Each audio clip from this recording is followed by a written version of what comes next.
This is the future. A smart meter that doesn't just provide the data so that your energy supplier can send you a bill. Smart meters tell you how much you're using, how much it's costing, and how you can save on energy and costs. You don't think it would work? But it does. There are many pilots and then also national rollouts. France now, it's a little known fact, but France lowers its national energy peak by 4% solely through residential demand response programs.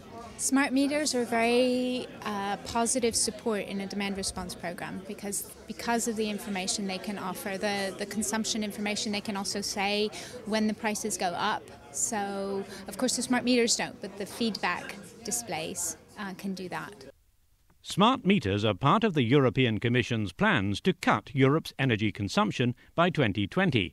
The most important parts appear in Article 8 and Annex 6 of the proposed Energy Efficiency Directive.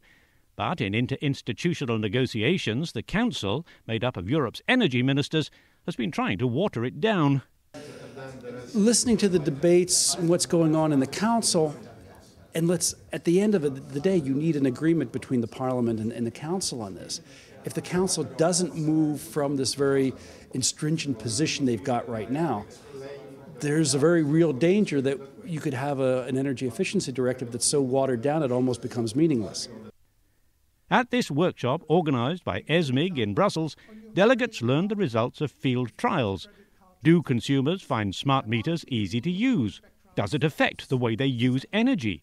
And do they keep it up when the trial is over or simply lose interest over time? Where evidence had been found and actually researchers had done work, there was an average saving of consumers of about 8.5% was seen as the average saving that consumers made. And not only that, it was because we could look at it over maybe 2 or 3 years, the actual savings, although varied a bit over time, didn't go away.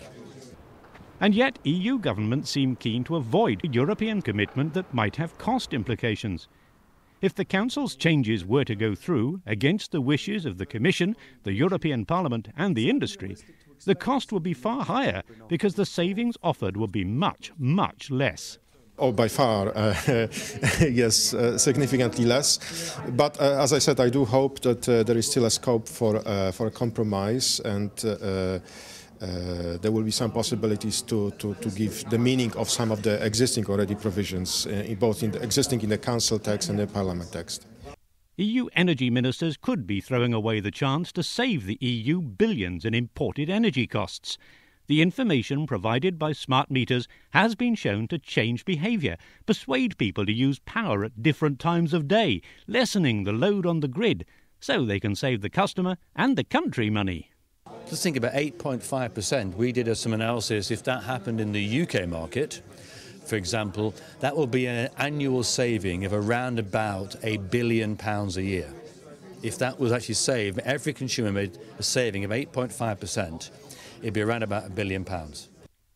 The battle's not lost yet by any means, but winning this one will help the EU to meet its 2020 targets. It'll be good for the industry, for consumers, for governments, and for the environment.